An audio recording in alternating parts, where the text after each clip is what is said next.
Então, pessoal, bom dia novamente, né?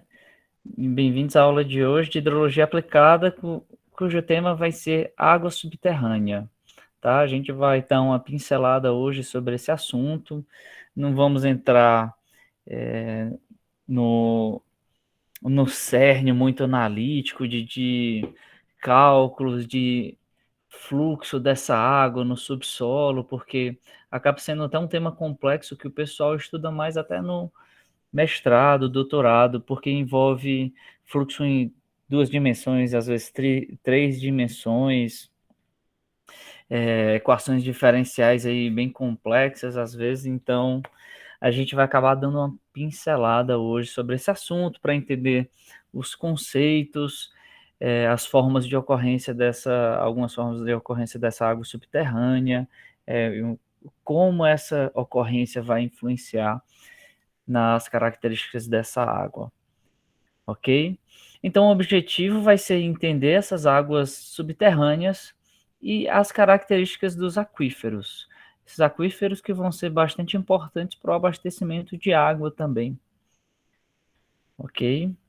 Então, para isso, essa aula vai ser dividida em três partes, né? A gente vai falar aqui sobre água subterrânea, tratando um pouco a introdução de alguns aspectos gerais, definindo o que é esse aquífero, lembrando um pouco do ciclo hidrológico, de como é que essa água está circulando e de onde é que essa água subterrânea ela vai vir, certo?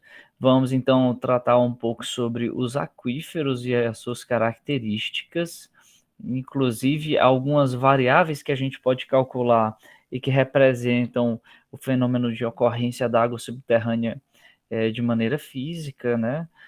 Representando a facilidade da gente retirar essa água, a capacidade de vazão que pode ser retirada. Ok? E por fim, nós vamos tratar um pouco sobre os aquíferos no Brasil, mostrando como é que eles estão distribuídos no nosso país, tá? Mostrando um pouco das bacias hidrogeológicas, porque como a gente vai ver falando sobre os aquíferos, aqui nessa caracterização deles, o tipo de formação geológica ele vai estar muito relacionado às características dos aquíferos, no que concerne ao seu volume de armazenamento, a qualidade da água, né? Como é que é essa água, se ela tem íons metálicos, se é uma água dura, por exemplo. Ok? Então vamos começar a aula de hoje. Na nossa primeira parte aqui, é interessante a gente lembrar novamente, desde o começo a gente está vendo, né, esse ciclo hidrológico, mas é porque o grande objetivo dessa disciplina é a gente entender cada um desses fenômenos que estão ocorrendo aqui no ciclo hidrológico, tá?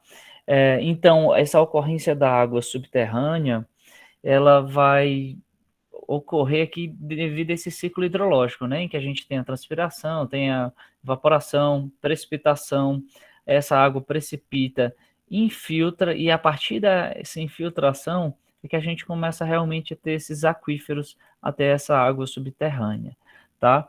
Então, devido a esse ciclo hidrológico e as características desse meio que está aqui na nossa crosta terrestre, que são meios, no geral, porosos, que a gente tem essa água subterrânea. Então, devido a essa porosidade da água subterrânea, nós vamos ter a porosidade desses materiais aqui, desculpa, gente, é que nós vamos ter água subterrânea. E isso vai ter origem, então, a da origem a essa infiltração e percolação da água no solo. Então, devido a essa infiltração, a esse movimento da água, a gente vai ter algumas características aqui, que tanto vão modificar a água, quanto a água em si pode acabar modificando esse meio, né? Se a gente pensar nos tipos de erosão que podem ocorrer, principalmente aqui no caso das águas, quando elas precipitarem e infiltrar, devido ao carreamento de finos, pode ser também pela presença vamos dizer que caísse uma chuva ácida, por exemplo. Cair uma chuva ácida, ela vai alterar aqui características como pH do solo, vai ocasionar alterações aqui nos minerais que vão dar origem a novas rochas, por exemplo, vão fragmentar essas rochas. Então, sendo assim, vai ser muito importante que a gente tenha um conhecimento sobre a permeabilidade desses diferentes materiais, tá? Porque essa diferença de permeabilidade vai estar influenciando diretamente nesses fluxos. E mais na frente, como a gente vai ver, também vai estar relacionado à capacidade da gente acumular essa água e a facilidade de aproveitamento dessa água subterrânea. Ok? Então, aqui é uma escala, né, em que é dado a permeabilidade aqui, que é esse coeficiente K, em centímetros por segundo, e o tipo de solo, tá? No geral, a gente costuma apresentar essa permeabilidade só pelas potências de 10, ok? Isso porque fica mais fácil, que é uma variação de uma permeabilidade de 2 vezes 10 a menos 2, por exemplo, para 3 e multiplica 10 a menos 2, ela é muito baixa, então a gente não tem muita diferença nisso. E com isso a gente pode até ver que diferentes tipos de materiais, por exemplo, pedregulhos, eles vão estar aqui com a ordem de coeficiente de permeabilidade, né, que a gente vê que está relacionado a uma velocidade, ele é expresso como uma velocidade, quer dizer que a gente tem uma vazão dessa água até rápida, né? Ó, de 10 a menos 2 centímetros por segundo, esse escoamento dessa água. E conforme a gente vai diminuindo o tamanho dos grãos, a gente vai diminuindo bastante essa permeabilidade, chegando aqui nas argilas a 10 menos 8, 10 menos 9, ok? E por que que conforme a gente diminui o tamanho dos grãos, essa permeabilidade ela está decrescendo? Vamos lá, vou colocar grãos bem grandes aqui para a gente observar e depois grãos bem pequenos, tá? Aqui em grãos pequenininhos, tá? Eles vão estar bem mais juntinhos. Se vocês lembrarem das aulas de mecânica dos solos, a gente tem algumas propriedades, né? A gente estuda também o índice de vazios. O que é o índice de vazios, né? É o volume de vazios sobre o volume de sólidos, tá? A gente também tem a porosidade, que é o volume de vazios sobre o volume total, né? Certo. A gente pode observar, então, que esse volume de vazios pode até ser maior num solo argiloso, por exemplo. Mas o que é que acontece para que a permeabilidade nele seja bem inferior a um solo de pedregulho, por exemplo? Vocês vão concordar aqui que num solo de pedregulho, por exemplo, eu tenho esses vazios bastante grandes, facilitando então que a água se locomova aqui, tá? Por quê? Porque entre esses grãos a gente acaba gerando algumas forças aqui, uns meniscos, uma poropressão negativa, nós vamos ter um atrito menor, né? Porque a gente vai ter um atrito dessa água apenas nessa superfície, nessa área interior, a água consegue fluir sem um atrito com os grãos, então a gente acaba tendo uma maior facilidade nesse fluxo de água num, num solo mais de grãos maiores, tá? Enquanto que num solo de grãos bem finos, a gente vai ter muitas e muitas partículas aqui bem próximas.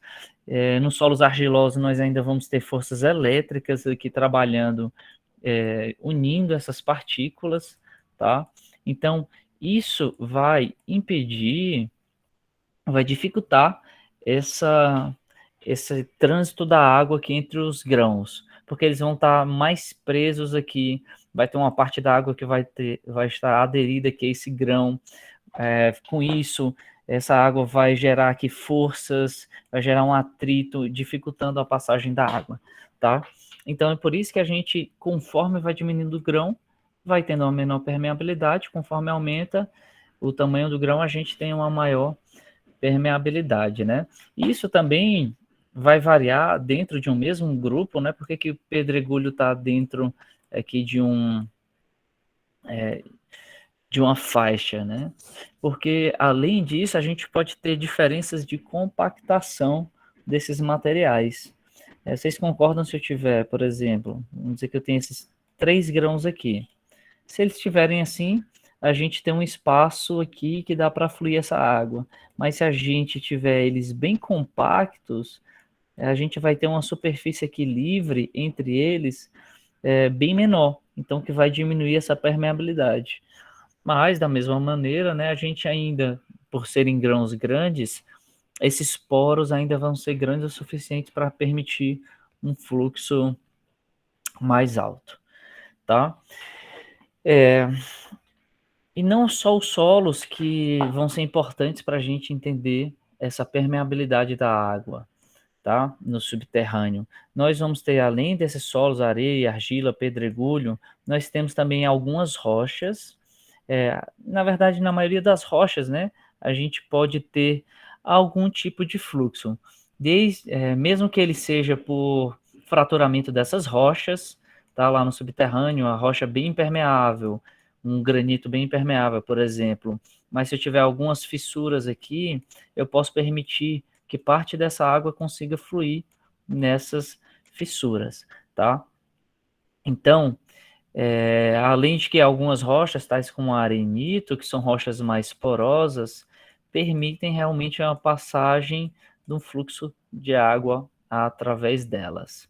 Isso aqui, como a gente vai ver, também vai estar relacionado a alguns dos tipos de aquíferos e a facilidade de obtenção dessa água, né? Tá? Então, por exemplo, um arenito, ele vai ter aqui uma permeabilidade, vamos pegar a da argila, tá certo? Que está em centímetros por segundo, aqui tá, eu peguei do livro, que está em, não estou sabendo direito qual é essa unidade aqui, GPD, eu não estou lembrado agora, por pé ao quadrado, tá? Mas vai ser uma unidade semelhante aqui ao nosso K, tá certo? Então, se a gente tinha aqui 10 a menos 8, a gente vê que a argila, o arenito, ele vai ter até uma permeabilidade bem superior à argila, aqui na ordem de 700 vezes, né? Então, 700 vezes vai estar mais ou menos o quê? Vai ser multiplicado basicamente por 10 a terceira, né? Então, ele vai estar algo aqui entre areias finas, siltosas, argilosas, sítios argilosos, por exemplo. Tá? Então a gente vê que mesmo a rocha mais porosa, ela ainda tem um coeficiente de permeabilidade bem inferior a realmente o material desagregado, né? Pedregulhos e areias. Enquanto que um granito, ele vai ter uma porosidade aqui, uma permeabilidade que vai estar ainda 10 vezes menor do que essa permeabilidade das argilas. Então, tudo isso vai influenciar nesse movimento da água no solo e vai definir, então, onde é que a gente vai ter esses aquíferos. Se essa água está se movimentando, se ela vai ficar acumulada, as características desse material, tá? Então, no geral, a gente fala até quando tem um granito, o granito costuma ser uma rocha que vai impermeabilizar e vai confinar esse aquífero. Por exemplo, eu tive água, infiltrou em determinado ponto, tendo aqui uma recarga, né, desse aquífero, e essa água às vezes fica presa aqui entre duas camadas impermeáveis. No geral, são rochas impermeáveis, né, tais como o quartzito e o granito. Então, isso que está sendo mostrado aqui, né? O que é que está acontecendo nessa imagem? A gente tem mostrando aqui algumas ocorrências, né? Transpiração, camadas de argila, correntes aqui em que a água pode estar infiltrando. Essa água no solo, se ela tiver um movimento, ela pode ter aqui uma inclinação desse lençol freático, né? Porque quando a gente tem um movimento e tem um atrito, se a gente lembrar aí das disciplinas de hidráulica, a gente vai ter uma perda de carga, né? Então, esse movimento aqui, essa diminuição da superfície está relacionado também a uma perda de carga aqui para o movimento, ok? Então, essa água vai infiltrar, né, vai abastecer o aquífero. Nós podemos ter uma camada aqui de confinamento, né, ela pode ser tanto mais rasa ou mais profunda, a depender da geologia da região. Então, essa camada de confinamento vai ser uma camada, no geral, impermeável, de alguma rocha impermeável, certo? E, além disso, esse aquífero ele pode estar abastecendo os cursos d'água ou em regiões secas, por exemplo, em regiões de rios intermitentes, em que tem aqui o leito do rio e na estação seca o lençol freático, que vai ser essa linha aqui, vamos dizer que lençol freático, ele baixou aqui da calha do rio. Então, nessa situação, quando isso acontece, o que é que está acontecendo? Está acontecendo, na verdade, o inverso. Essa água vai fluir para o lençol freático e vai evaporar, né, também. Então, ela teria uma recarga do lençol freático, enquanto que na estação cheia, a estação chuvosa, esse lençol freático, ele pode estar mais acima e é ele que vai definir aqui o nível da água na cheia, tá? Isso aqui a gente já viu um pouco, né? Se vocês lembrarem das aulas passadas, ok? Alguma dúvida até agora, pessoal? Tudo tranquilo? Tranquilo, professor. Beleza, tá? Então, já que esse meio em que a água vai estar, vai ser um meio poroso, e essa água acaba trazendo, de certa forma, alguns ataques químicos, pode carregar alguma coisa que esteja aí nesse subsolo, então o material pelo qual essa água está percolando, ele vai alterar também as características dessa água. Que características? Quando a gente estuda o tratamento de água, por exemplo, a gente observa que essas águas subterrâneas, elas costumam ter muitas vezes óxidos metálicos, elas têm uma cor e uma turbidez maior por estarem aqui presas nesses leitos porosos, né? Então elas vão acabar, quando passam por esses minerais do solo, elas podem carregar alguns elementos, tais como óxidos metálicos, aqui é um exemplo, né? Mas a gente pode ter carbonatos também, que vão ser responsáveis pela dureza da água. Vocês lembram que é a dureza da água? Tá, Não. pronto, a dureza da água, basicamente, ela vai definir. Uma água dura vai ser aquela em que você coloca o sabão e ela não consegue fazer espuma, né? Não faz. Você coloca sabão e ela não faz espuma. Isso vai estar relacionado à presença de carbonatos, de cálcio, de magnésio e algumas outras substâncias, tá? Algumas outras substâncias básicas aí que vão interferir nessa no consumo aí de sabão, por exemplo, tá? Então, além de carrear alguns desses minerais, desses elementos que podem estar no solo, também pela falta de contato com a ar, ela costuma ter algumas características específicas, né? Que vão impactar diretamente no tratamento de água. Aí essa falta de contato com ar, aliada aqui em conjunto com esses óxidos metálicos aqui, eles vão dificultar principalmente, quando a gente tratar do tratamento de água, daquela etapa lá de coagulação, certo? Em que a gente colocaria lá um agente coagulante, mas se a gente não fizer uma pré-aeração para remover isso aqui, se a gente não remover esses óxidos metálicos que não foram oxidados pelo ar, nós vamos ter um consumo de coagulante muito grande. Então, daí o porquê disso é importante a gente entender até a geologia dessa região aqui, desse maciço do aquífero. Ok?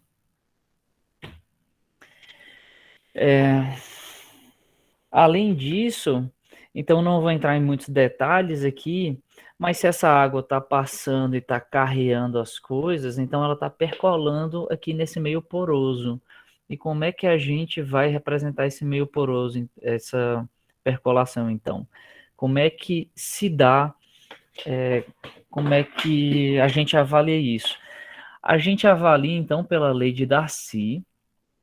Darcy foi esse engenheiro francês que trouxe alguns experimentos aqui para tratar sobre fluxos de água nesses meios porosos, né? Então ele foi observando lá que a vazão que percola, ela vai estar relacionada a um coeficiente de permeabilidade, que era o que a gente estava vendo, né? Antes, deixa eu voltar aqui, né? Esses coeficientes de permeabilidade 10 a menos 8 para argilas, por exemplo, um 10 a menos 2 aqui nas areias, e por aí vai. Então, que essa vazão que está passando aqui por um meio poroso, ela vai estar diretamente relacionada a esse coeficiente de permeabilidade, a área da seção, tá? A área da seção pela qual a água está percolando e a um coeficiente que é um gradiente hidráulico que nos livros de mecânicas do solo são trazidos aqui como I, que é a perda de carga sobre o comprimento percorrido, né? Ou seja, é uma perda de carga unitária. Então, essa vazão vai estar relacionada aqui com esses três coeficientes, né? K, A, I. Deixa eu colocar K, A, I. Isso é importante porque conhecendo o coeficiente de permeabilidade, que pode ser determinado em laboratório, e conhecendo a área, que a gente geralmente conhece pelas próprias características da região, e conhecendo então a perda de carga, a gente pode determinar a vazão. Ou então, conhecendo aqui a vazão que está chegando, e a permeabilidade, a área, a gente pode determinar aqui esse gradiente hidráulico para saber se a gente vai ter alguns problemas, mas isso aí eu não vou adentrar, vai estar mais relacionado à mecânica dos solos, tá? E como é que a gente determina essa perda de carga, então, né? O que é que a gente observa aqui? Se tem um fluxo de água no solo, no meio poroso, e a água está gastando essa energia para chegar em determinado ponto, vamos dizer que a gente tem um determinado nível aqui na entrada, e na saída a gente vai ter outro nível da água. Isso porque a água gastou energia no seu movimento, perdeu energia com atrito e etc. Tá? Então, esse seria o nosso H que a gente determina. Então, a lei de Darcy é que vai reger esse fenômeno da percolação da água nesses meios porosos, tá?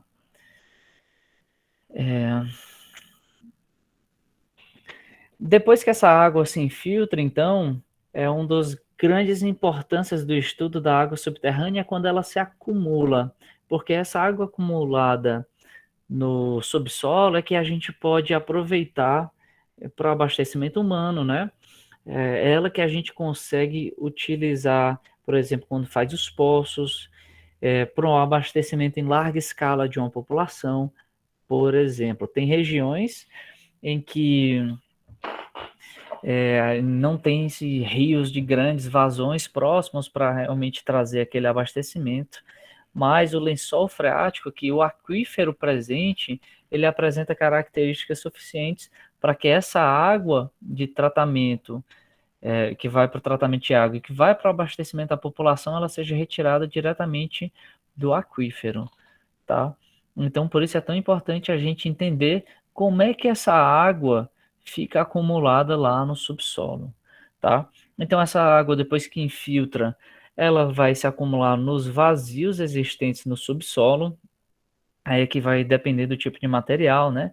Se nós tivermos areias, vai ficar entre os poros dessas areias, né? Ou do arenito, por exemplo, que é uma rocha porosa. Se forem rochas mais impermeáveis, essa água pode estar presente nas fissuras e por aí vai, tá?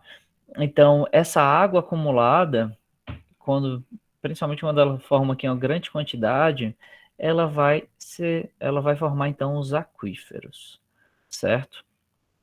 Aqui é um esqueminha falando um pouco sobre o aquífero do Guarani, falando aqui sobre a camada de solo, um lençol freático, mostrando que esse aquífero está presente aqui numa rocha porosa, tem uma rocha impermeável, então essa rocha impermeável ela vai acabar confinando esse aquífero, e a gente vai ver que também esse aquífero confinado pode ter algumas características diferentes aqui, trazer algumas características para esse fluxo de água, certo? Então, a depender do tipo de armazenamento, esse aquífero, armazenamento da água no solo, esse aquífero ele pode ser classificado de algumas maneiras diferentes. Ele pode ser um aquífero poroso, como eu falei, né? Aqui vão estar os arenitos, as areias. Ele pode ser fissural quando essa água está presente aqui nessas fissuras. Quando a gente fala em aquífero fissural, a gente vai estar falando de rochas, né? Porque a gente não vai ter essas fissuras em um solo. Ou podem ainda ser um aquífero kárstico, tá? Ele vai ser um tipo de fissura aqui mais específico, né? De grandes dimensões e que a gente vai ver daqui a pouco. Então, quanto à porosidade, a gente pode classificar os aquíferos em porosos, fissurais ou kársticos, ok? E quem são os aquíferos porosos? Eles são aqueles em que essa água ela vai estar armazenada então nesses poros do subsolo, sejam eles aqui no caso um solo ou uma rocha, no geral, uma rocha sedimentar, que vai ser uma rocha mais porosa, né? O arenito é um tipo dessas rochas sedimentares. Devido a essas características dessa água estar presente aqui nesses poros, o que a gente pode observar, então, é que essa água vai ter, esse material vai ter uma porosidade mais homogênea em todas as direções, né? Então, o fluxo aqui, vamos imaginar que é uma partícula, um pedaço desse subsolo aqui em 3D, o fluxo em todas as direções vai ser, vai ter uma permeabilidade aqui aproximadamente, vamos dizer aqui que seja K1, K2 e K3, tá? Permeabilidade aqui em X, Y e Z. K1, K2 e K3 vão ser aproximadamente iguais, tá? Podem ter algumas variações, mas a gente pode bem dizer que é uma permeabilidade homogênea em todas as direções. E devido a essas características também de essa água estar presente nos poros, a gente consegue observar que ela vai ser uma água mais fácil da gente retirar, tá certo? Para o abastecimento, vai ser uma água mais fácil, além de ser além de a gente conseguir até volumes consideráveis aqui dessa água, tá, acumulada, porque os vazios vão ser, esses poros vão ser ocorrer em grande quantidade e a gente vai conseguir armazenar no geral uma grande quantidade e vai ser a água que vai ser fácil de ser retirada também nesse aquífero poroso. Então, isso que a gente observa até nos principais aquíferos que a gente tem aqui no Brasil, tais como o aquífero do Guarani, né? Que a gente tem essa rocha porosa aqui, em que essa água está armazenada.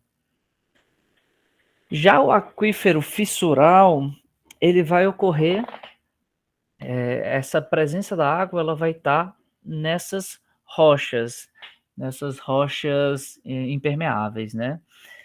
No geral, aqui a gente vai falar de rochas graníticas, basaltos, que devido a que esses movimentos tectônicos e a própria degradação também, né, dessas rochas, vão gerando essas fissuras, que vão se interconectando, e com isso a água consegue se infiltrar e se armazenar aqui nessas fissuras interconectadas. Porém, como são rochas e essas fissuras no geral não são muito grandes, a gente vai ter uma baixa disponibilidade de água aqui. Muitas vezes a gente não tem um volume tão grande, e mesmo quando tem, vai ser uma água que vai ser muito difícil de ser retirada, tá certo?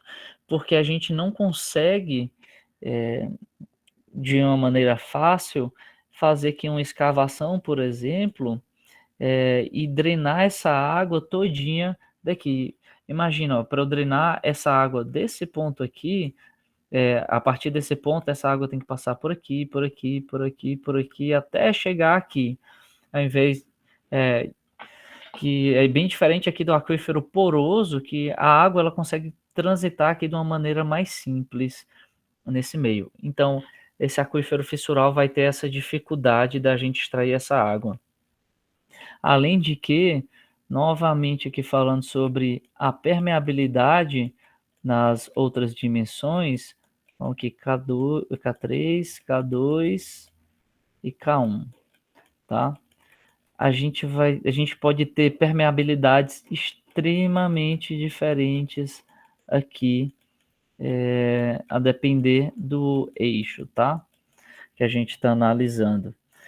E isso vai estar relacionado a esse tipo de material, porque ele é uma rocha e porque essa água só consegue infiltrar nesses vazios, tá? Que vão ser as fissuras.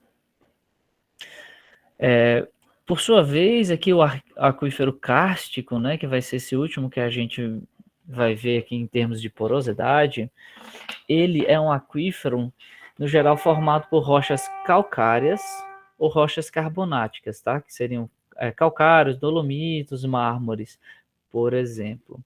O que é que acontece? Por que que essas rochas vão ser diferentes das rochas graníticas, por exemplo, em que o aquífero ele é um aquífero fissural?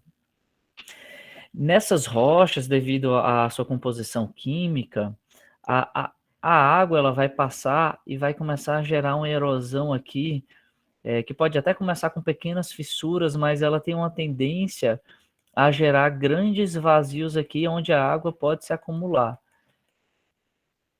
E nesses vazios, nessas grandes fraturas e descontinuidades, as diáclases, elas vão dissolver parte dessa rocha aqui, né, gerando esses grandes vazios. E por conta disso, até vão ser águas bastante duras, tá? Então, se a gente falar numa rocha calcária, dolomita e mármore, que costumam ter uma presença grande de carbonatos, carbonato de magnésio, carbonato de cálcio, por exemplo, devido a essa dissolução e a essa erosão, nós vamos ter aqui, então, águas bastante duras.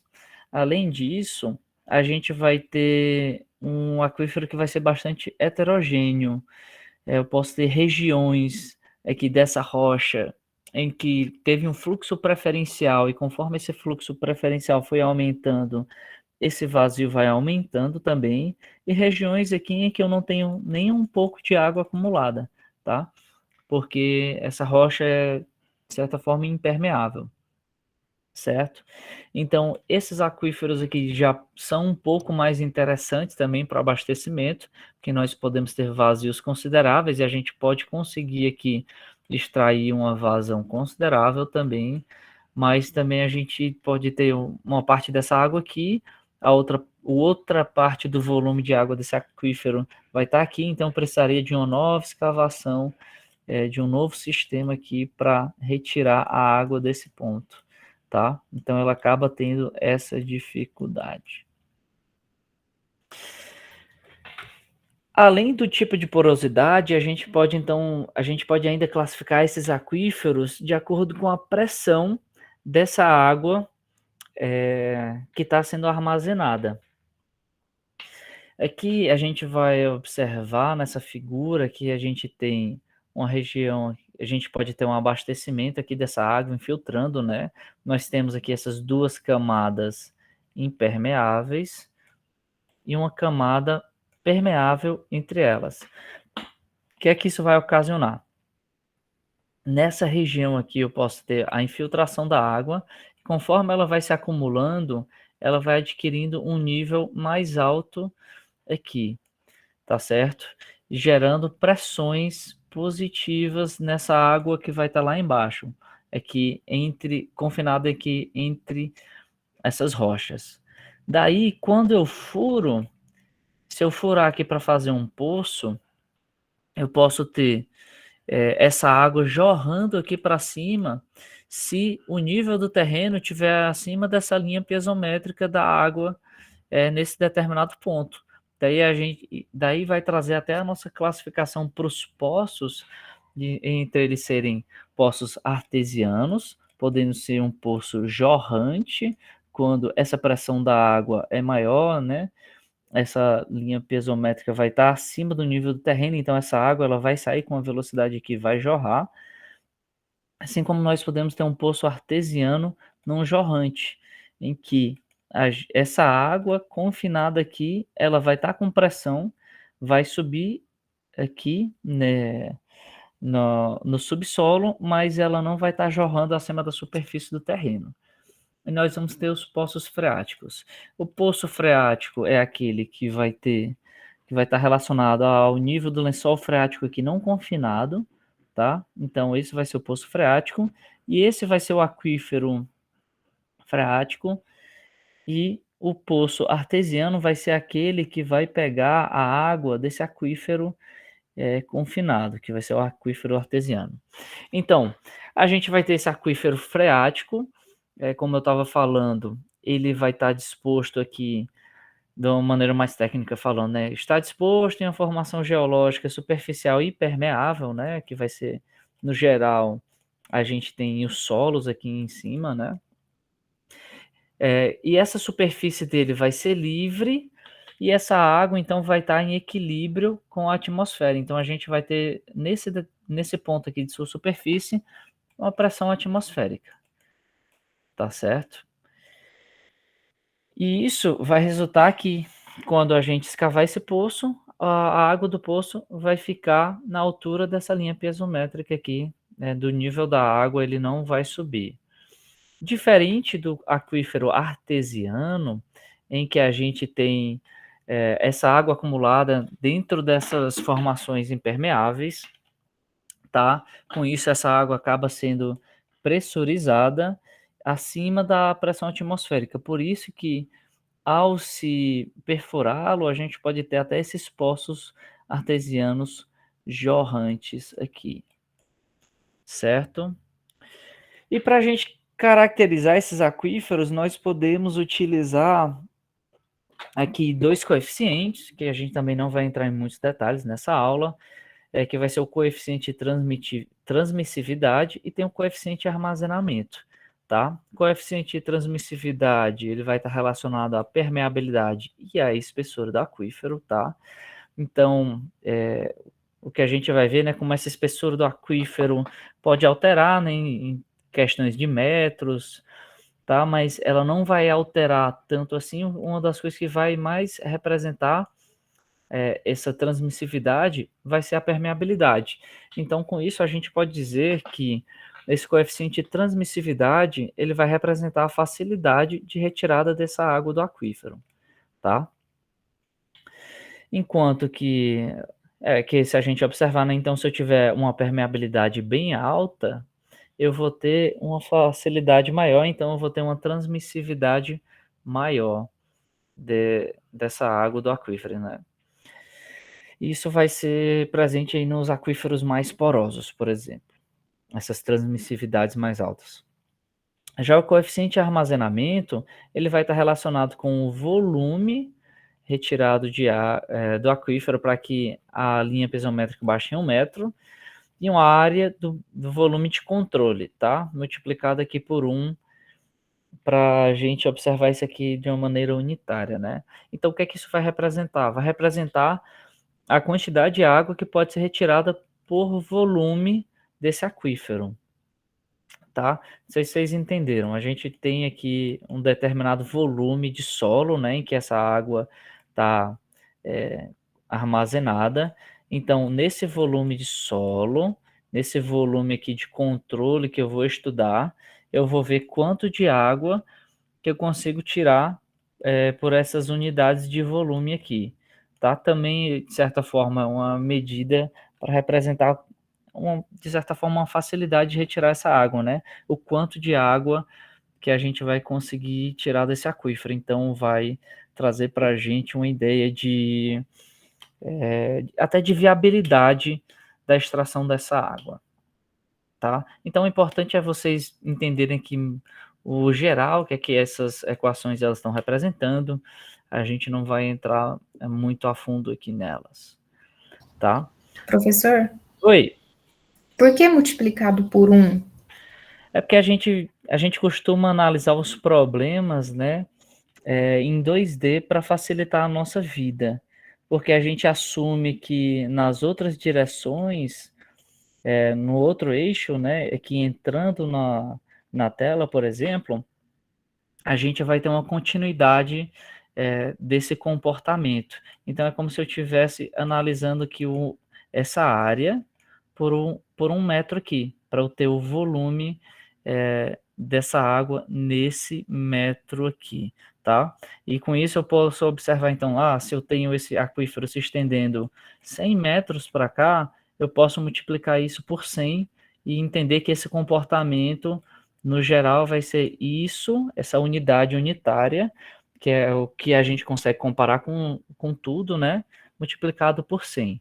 Então, muitas vezes a gente faz isso até para trazer uma unidade, um parâmetro para algo que possa ser comparado com outros, porque eu posso ter formas diferentes, volumes diferentes.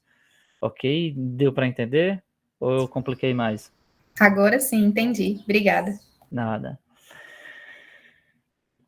Então, em relação aqui à interação aquífero-poço e aquífero-rio, também a gente não vai entrar em muitos detalhes, porque aqui envolve equações diferenciais aqui, parciais, de fluxo dessa água no solo, tá certo? Mas eu trouxe aqui para a gente lembrar, para observar isso aqui. Quando eu vou estar retirando essa água aqui, eu vou ter um rebaixamento desse lençol freático aqui até uma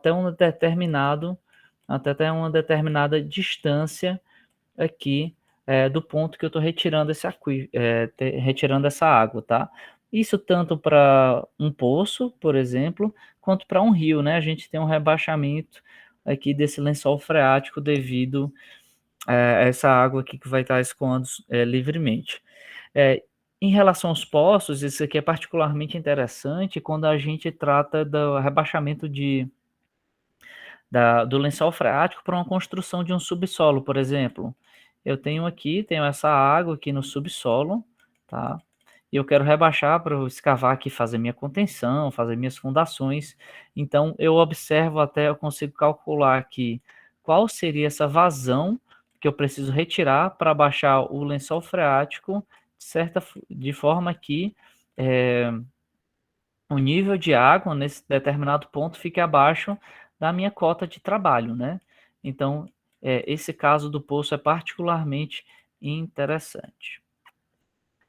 Aqui para a gente finalizar a nossa aula já, trazendo um pouco sobre os aquíferos no Brasil, como eu falei, a presença e as características dos aquíferos elas vão estar bastante relacionadas à formação geológica, né? Então, inclusive aqui nesse site aqui da companhia aqui de abastecimento, ela está trazendo aqui, mostrando as regiões geológicas aqui, as principais regiões hidrogeológicas do Brasil, né? A bacia aqui do Amazonas, aqui para o Nordeste, por exemplo, nós temos um escudo central, escudo meridional, que seria um cristalino aqui, e a ocorrência aqui na direita dos principais aquíferos, tá certo? Aqui nós temos, por exemplo, o aquífero no Nordeste, o aquífero do cristalino, porque a principal formação geológica aqui desse interior do Nordeste, dos grandes sertões aqui, né? É esse cristalino, que são rochas bastante impermeáveis, tá? Enquanto que aqui mais para o centro-oeste, sul, sudeste, né? Aqui na região do Guarani, a gente tem outras formações geológicas, né, que vai estar aqui na região hidrogeológica do Paraná, que vão ser rochas mais sedimentares, tá? E para isso eu trouxe então um último vídeo aqui, um videozinho para mostrar rapidamente, falando um pouco sobre o aquífero do Guarani, tá? Eu vou mostrar aqui ele rapidinho para que a gente possa finalizar a nossa aula. Deixa eu compartilhar aqui uma guia.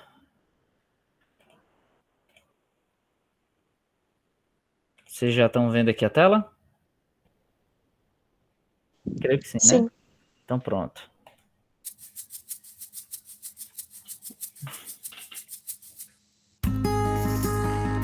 O sistema aquífero Guarani é uma das maiores reservas subterrâneas de água doce do mundo e ocupa territórios do Brasil, Uruguai, Argentina e Paraguai. Seu tamanho passa de 1 milhão de quilômetros quadrados e 70% de sua extensão está distribuída pelos subsolos do Rio Grande do Sul, Santa Catarina, Paraná, São Paulo, Minas Gerais, Mato Grosso do Sul e Goiás. O volume total estimado do Guarani é de 33.051 quilômetros cúbicos, o que corresponde a 33 trilhões de litros de água. Com a reserva explotável do aquífero, seria possível abastecer a população brasileira por cerca de 4.000 anos. Mas por que é importante conhecer as características do sistema aquífero Guarani? O aquífero Guarani é uma reserva estratégica para a região do Mercosul.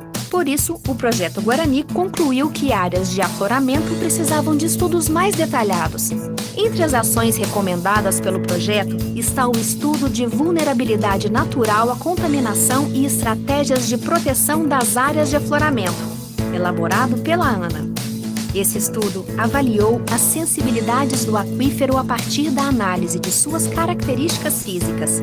As áreas de afloramento constituem-se principalmente nos locais de recarga. Já as áreas de descargas do aquífero contribuem com a água para as nascentes e rios da região. O estudo sugeriu a delimitação de 9 áreas de proteção de aquífero e um corredor ecológico para a proteção da quantidade e qualidade dessas águas.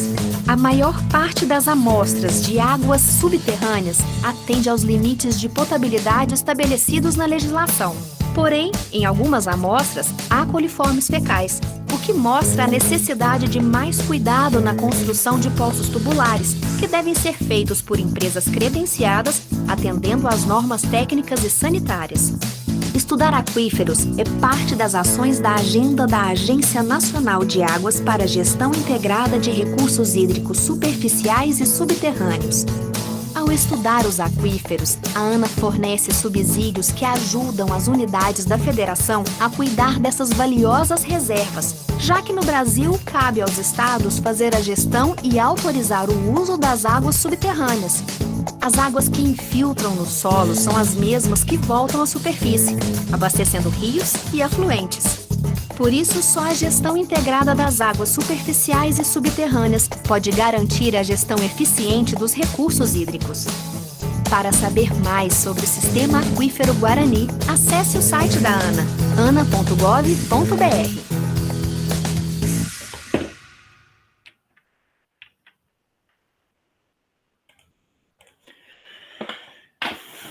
Então, pessoal, era isso que eu queria mostrar para vocês hoje, tá? Ficou alguma dúvida?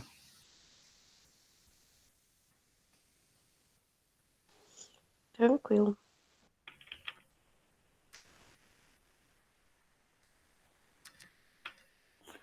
Alguma dúvida, pessoal? Tranquilo, professor. Tranquilo, professor. Só um segundo aqui que eu tô com um vídeo aqui ainda ouvindo. Que eu tava com um vídeo aqui aberto, eu fechei, aí começou outro vídeo, tava alto, eu não tava ouvindo vocês. Tranquilo, né, então? Sim. Beleza, então vou parar aqui a gravação e fazer a chamada.